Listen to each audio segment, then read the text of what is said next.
이제 남은 시간은 압축해서 말씀드리도록 하겠습니다. 제가 약속드린 시간이 점점 다가오고 있습니다. 기대하시기 바랍니다. 마지막 파트입니다. 사업 제안서 작성을 할 때 유의사항이 있습니다. 이것은 일반 주민들이 사실을 좀 많이 알고 계셔야 되고, 여러분들도 여기에 대해서 조금 능통하셔서 때로는 이런 주민 참여 예산에 참여하려고 하는 일반 주민들에게 여러분이 코치하거나 컨설팅 할 수도 있어야 되겠습니다. 참여 예산의 제안서든 우리나라에서 모든 공모 방식의 제안서, 계획서, 이름이 이렇게 붙는 것에 대해서 그 정의를 내리면 이렇습니다. 추진할 구체적인 사업에 대한 내용이 있어야 되고, 필요하다면 세부 사항을 기록해야 되고, 그리고 사업에 관련된 전반적인 사항이 객관적으로 드러나야 되고, 이 예산을 세우는 사람이 상당히 체계적이구나 라는 느낌이 들 수 있도록 작성하는 그런 자료가 사업 제안서 또는 제안서, 무슨 사업 계획서, 이렇게 우리가 표현합니다. 그래서 이러한 제안서는 이 제안서를 볼 때 대외적으로는 이런 사업을 실시하게 되면 이런 목표를 달성하고, 또 이것이 일종의 운영을 하는 데에 지침이 돼서 거기에 따라서 다른 데로 새지 않고 취지가 계속 유지되면서 예산이 쓰여질 수 있도록 하는 그러한 중요한 기능을 하는 것이죠.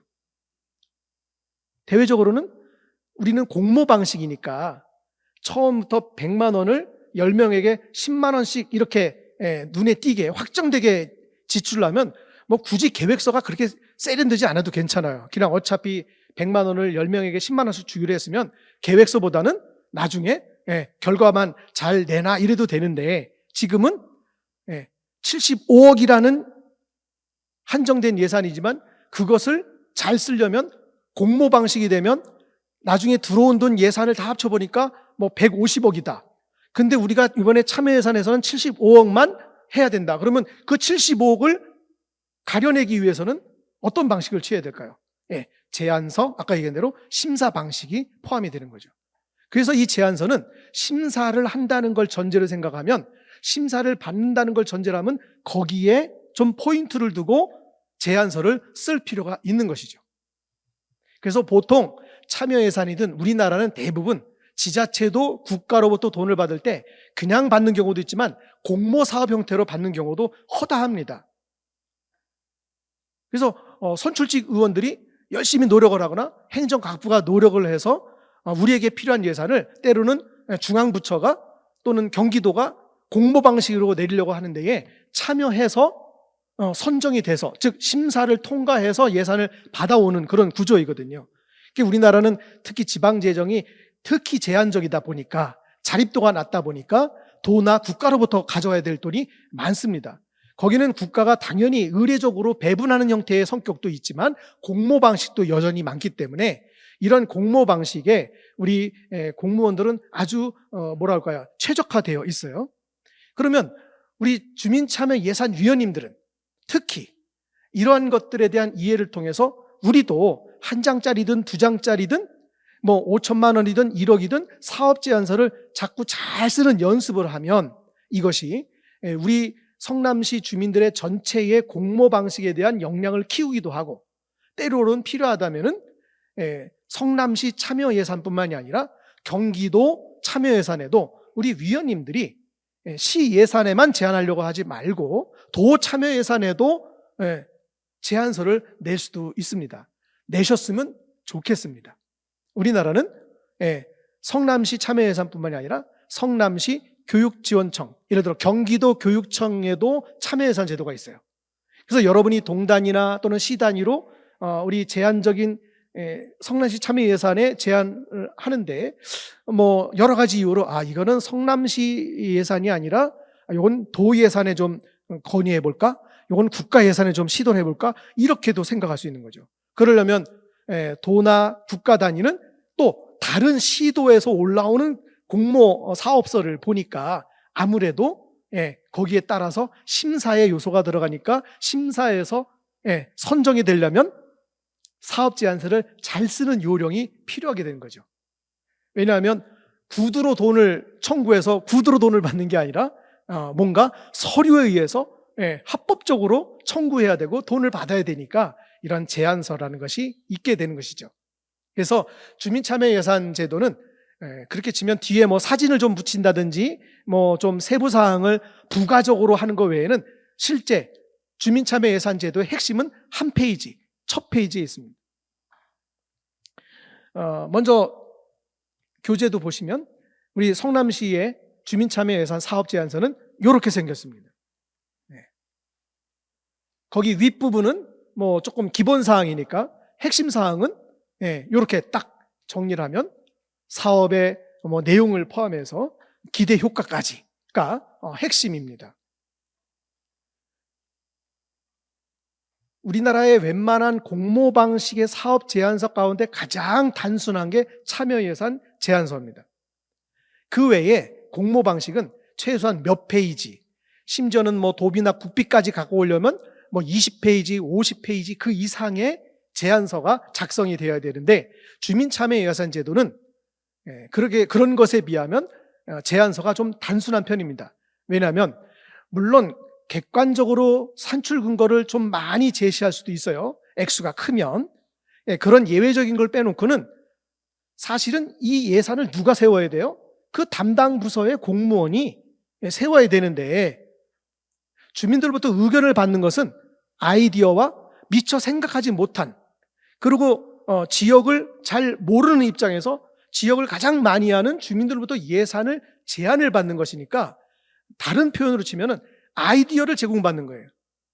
아이디어를 제공받으니까 담당 부서 입장에서는 지금까지 자기네들이 세워온 방식, 예산을 올렸던 방식보다는 좀 다른 방식이거나 다른 아이디어거나 사업이 좀 다른 사업이 제안이 되면 아주 신선하고 지금까지 세웠던 방식과는 좀 더 주민들에게 직접적으로 효과가 있겠는데 라고 하는 것이니까 주민들로부터는 사실 무엇을 가장 크게 받느냐?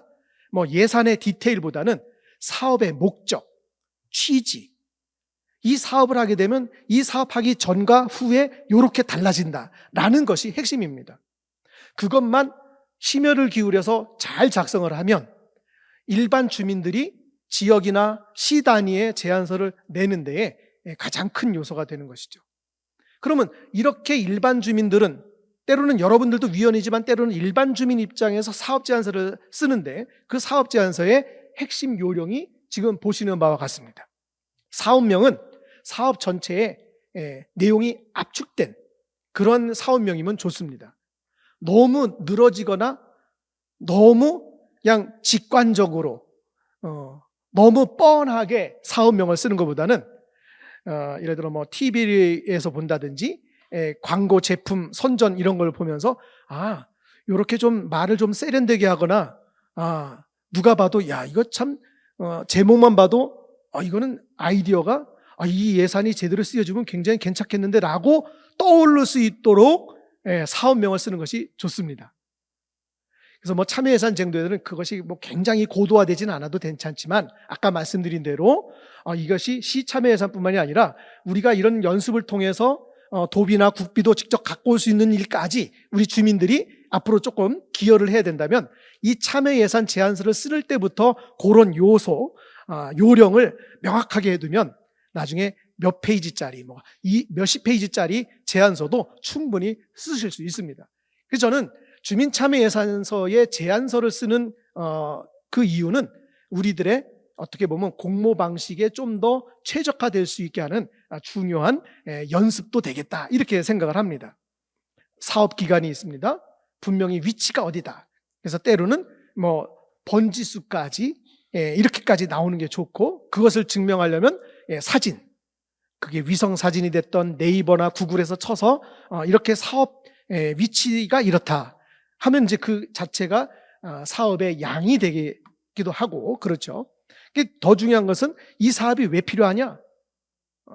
그래서 그것을 간단하게 사업의 내용으로 나열하고 어떻게 보면 첫 번째도 사업명이 중요하지만 마지막에 두 개의 핵심이다 그렇게 치면 첫 번째 사업명과 마지막에 기대 효과입니다.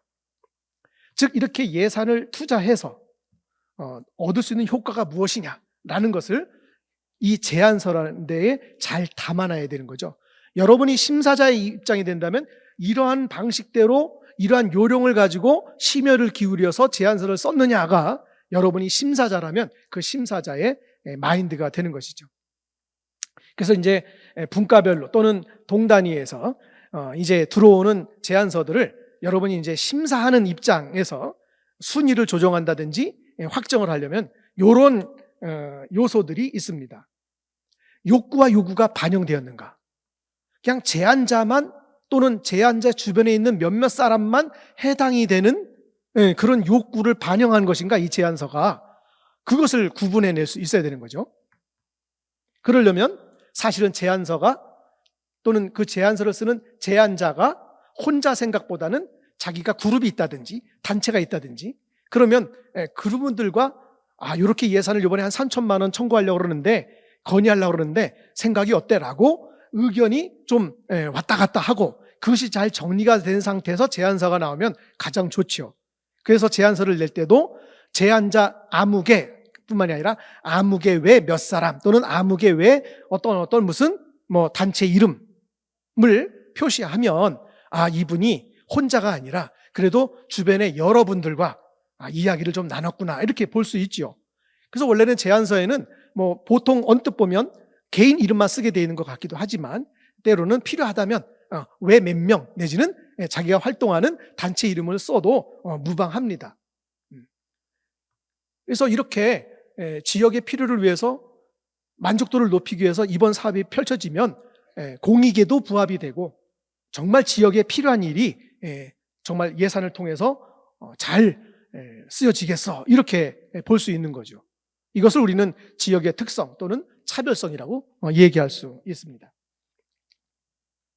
그렇다면 이러한 사업의 과정 가운데 다른 단체들과 협업을 할 수 있는지, 이 예산이 쓰여질 때 그냥 돈이 알아서 돈만 쓰여지는 게 아니라 이 돈이 쓰여질 때 지역에 그래도 관련된 또는 혜택을 받아야 되는 그러한 영역의 사람들이 같이 뭔가 일을 도모할 수 있거나 이런 게 있느냐라는 것을 보는 것이 중요하다는 것입니다.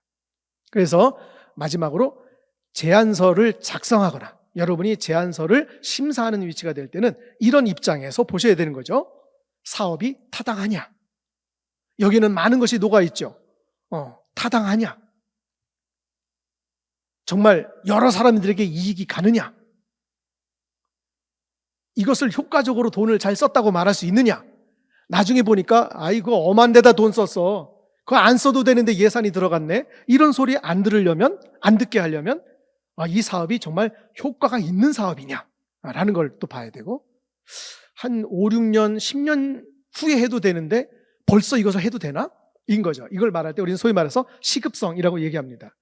지금 당장 아니면 내년 당장 먼저 반영이 되었으면 좋겠는 것, 이것이 소위 말하는 시급성입니다.